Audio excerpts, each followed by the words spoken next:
এটা এখনই কিনতে হবে না বাবু। কিন্তু বাবা পুতুলটা এত সুন্দর। জানি বাবু, কিন্তু এখন না। আজ না খেয়ে এটা জমাই।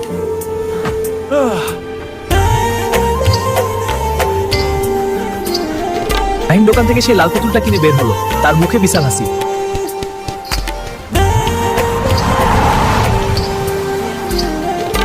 আমি দরজা খুলছি। বাবা, তুমি কি করেছো?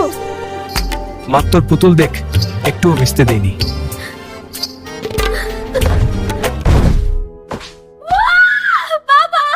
টুম্পা, কান্না করিস না, বাবা এখানে আছে।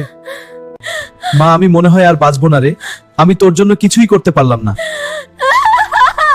বাবা, তুমি মরতে পারো না। তুমি ছাড়া এই দুনিয়া আমার কেউ নেই বাবা। তুমি আমাকে একা রেখে যেও না বাবা।